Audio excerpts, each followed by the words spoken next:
देखो, ये सिर्फ एक शुरुआत है। पूरा सिस्टम रिफॉर्म करने की ज़रूरत है। मैं बार बार ये चीज़ कहता रहा हूँ कि जब कोई पुलिस वाला 200-500 रुपये मांगता है, या कोई गवर्नमेंट के ऑफिस में कोई 200-500 रुपये मांगता है, वो इंस्टेंट होता है। बट एजुकेशन करप्शन जो भी पीक पर है, चाहे आप किसी स्टेट पब्लिक सर्विस कमीशन में हालात देख लो, सब पैसे दे के भर्तियाँ हो रही है। सब पैसे दे के भर्तियाँ हो रही है। नीट देख लो, जेई देख लो, स्टेट पीसीएस सारे देख लो। मतलब भारत में आज तकरीबन तकरीबन 90% नौकरी देने वाला सिस्टम, अपॉर्चुनिटी देने वाला सिस्टम सड़ चुका है। और सिर्फ एक इंसान के इस्तीफा देने भर से सॉल्यूशन नहीं होने वाला है। हमको ये समझना पड़ेगा कि भाई, जब कोई इंसान पेपर खरीद कर या सेटिंग से नौकरी पाता है तो क्या होता है? स्कूल में कॉलेज में पढ़ने वाले बंदों को क्या लगता है कि यार मेहनत से कुछ नहीं होता, सब सेटिंग बाजी है, सब पैसा है, उस पर ध्यान दो, ईमानदारी से मेहनत करने की कोई ज़रूरत नहीं। और वो बहुत ज़्यादा हो गया है।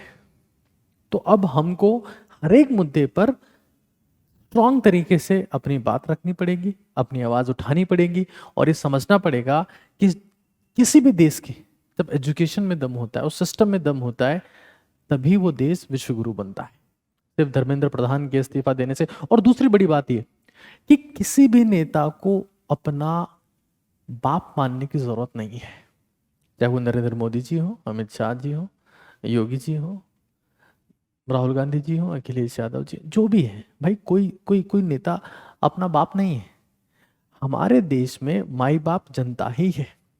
और जनता जो है, वो जब तक स्ट्रांगली सवाल नहीं पूछेगी, तब तक सामने वाले अपने को अपना बाप समझते रहेंगे। तो ये खतरनाक है।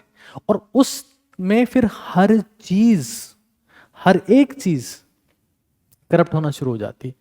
तो एजुकेशन सबसे सेंसिटिव मुद्दा है, सबसे सेंसिटिव ज़रूरत है किसी भी देश की ग्रोथ के लिए, किसी भी देश की वास्तव में अपॉर्चुनिटी को ग्रैब करने के लिए। अगर हमको वास्तव में कुछ ढंग का करना है, तो कहीं पर भी आपको लग रहा है कि यार एजुकेशन में, नौकरियों में कुछ करप्शन हो रहा है, we need to raise the voice very strongly, we need to raise the voice. और मैं पढ़ रहा था अभी सोशल मीडिया पर, कुछ लोग हंसी मजाक कर रहे हैं कि पार्थ अब अपने रथ को इथेनॉल वालों की तरफ मोड़ लो। खैर, वो सब चलता रहेगा। हाँ, ये ह्यूमर वाली बातें हैं, but it's an big win for us, for everyone who supported.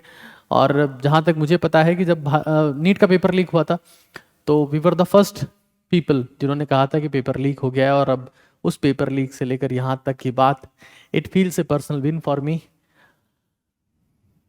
Education में, नौकरियों में 1% करप्शन टॉलरेट नहीं होगा, 1% नहीं होगा। जिस दिन ये होगा, उस दिन देश खत्म हो जाएगा।